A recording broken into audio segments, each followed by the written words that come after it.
sufrió un embargo en el puerto de Tema, en Ghana, en la República de Ghana. Estaba invitada oficialmente por las autoridades del país y al día siguiente de arribar recibió la noticia del embargo. El gobierno argentino de inmediato pidió el levantamiento de ese embargo, tratándose de un buque de guerra, en la inmunidad soberana de los buques de guerra. El gobierno de Ghana apoyó esta posición. Envió a la audiencia que se celebró en Accra a su propio consejero legal de la Cancillería a expresar la misma línea argumental que el gobierno argentino. Es decir, un buque de guerra, inmunidad de jurisdicción, en el puerto de Tema no podía ser sujeto pasivo de un embargo. El juez no hizo lugar ni a lo que pidió el gobierno argentino, ni prestó la menor atención al acompañamiento que el gobierno de Ghana hizo de la presentación del nuestro. Mantuvo el embargo. En ese momento la Cancillería aconsejó, y yo creo que ustedes recordarán que no fue pacífico la idea de ir al Tribunal del Mar en Hamburgo, utilizando los recursos de la Convención de Naciones Unidas sobre el Derecho del Mar. Había una línea argumental que decía, tenemos que quedarnos en Ghana para agotar los recursos internos. Si lo hubiéramos hecho, todavía estábamos litigando y la fragata posiblemente ya no existiría, porque no hubiese resistido más de 1 año y medio en ese puerto. Fuimos al Tribunal de Hamburgo, el tribunal decidió y a los 2 meses del embargo ordenó a Ghana liberar a la fragata, dejarla salir del puerto y abastecerla para que pudiera hacerlo. Hay que decir que Ghana se presentó al Tribunal del Mar y que además cumplió inmediatamente la orden del tribunal, porque el 15 de diciembre fue la sentencia y el 19 de diciembre la fragata zarpó del puerto de Tema.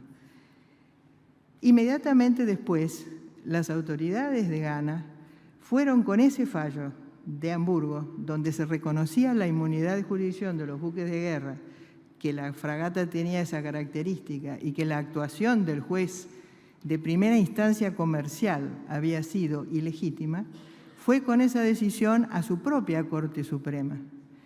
Y medio año después, en junio, julio del año pasado, no me acuerdo exactamente, entre esos 2 meses, la Corte Suprema de Ghana dictó una sentencia ejemplar donde condenaba la decisión del juez de primera instancia, ese juez comercial que no había aceptado la posición ni de la Argentina ni del propio gobierno ghanés, y ordenó a todos los tribunales inferiores del país a respetar en el futuro la inmunidad de jurisdicción de los buques de guerra.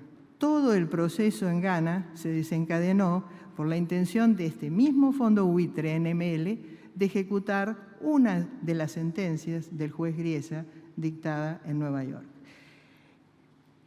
¿Qué paralelos se pueden hacer con la situación actual?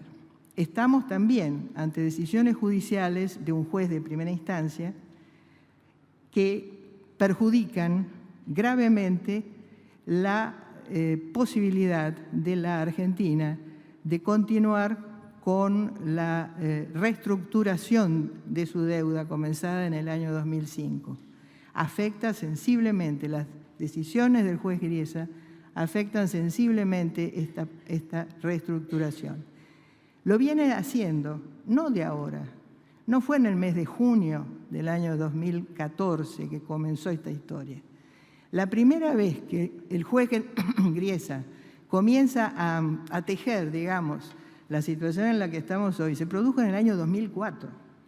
La Argentina fue y le pidió al juez Griesa, antes de comenzar el proceso de reestructuración de su deuda, que se pronunciara interpretando la cláusula pari passu.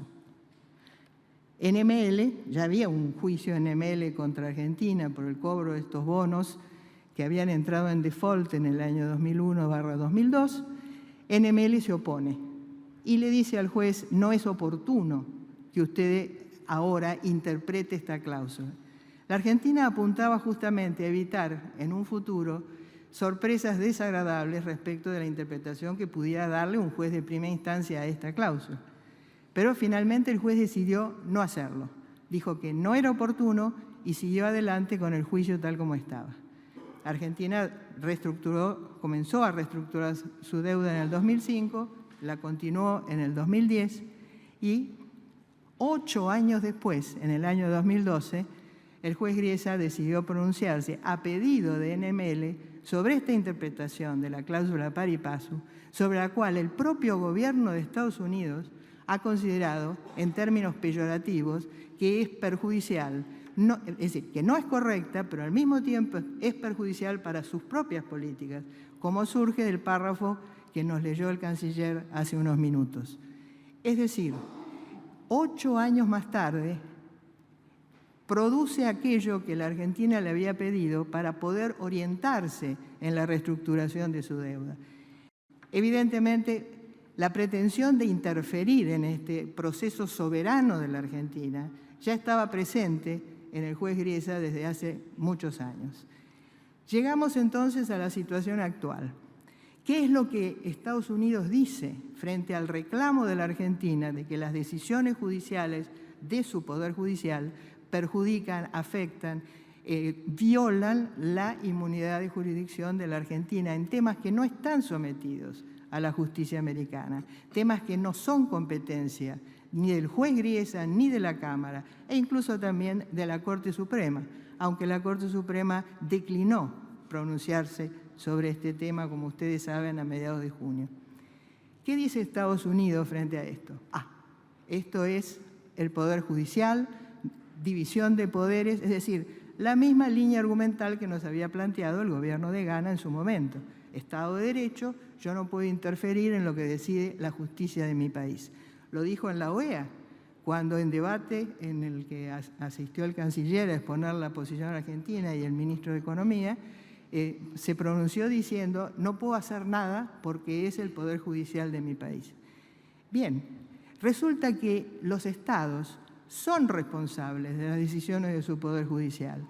Así como lo dijo el Tribunal del Mar en el caso de la fragata Libertad e hizo responsable al gobierno de Ghana por las decisiones de su Poder Judicial, del mismo modo, Estados Unidos, por las normas que fueron citadas recién por el canciller y otras del derecho consuetudinario, que son más amplias todavía, es responsable de los actos de sus poderes, sean estos nacionales, federales, provinciales, municipales. El Estado es responsable. No puede el Ejecutivo escudarse en que fue el judicial. El Estado, Estados Unidos, responde por los hechos ilícitos de su Poder Judicial. Y que pueden ser ilícitos, no hay ninguna duda, y la jurisprudencia internacional así lo reconoce. Hace muy pocos años, en un problema que tuvieron Alemania e Italia respecto de la interpretación que un tribunal, el más alto, la Casación italiana, le dio a la situación de un inmueble propiedad de Alemania en el norte de Italia, consideró que no era inmune, que no había inmunidad de jurisdicción y que ese inmueble debía responder al reclamo, antiguo reclamo por daños de la época de la Segunda Guerra Mundial. Y decidió embargar y rematar esa propiedad. Alemania fue a la Corte Internacional de Justicia, demandó a Italia y le dijo, vamos a sustanciar esta controversia entre nuestros dos estados ante el Tribunal Internacional de la Haya. Alemania concurrió, demandó, Italia lo hizo también, contestó su demanda, se sustanció el caso y el resultado fue que la Corte consideró que Alemania tenía razón y que había inmunidad de jurisdicción sobre esa propiedad a pesar de la decisión del más alto tribunal judicial italiano, que es el Tribunal de Casación.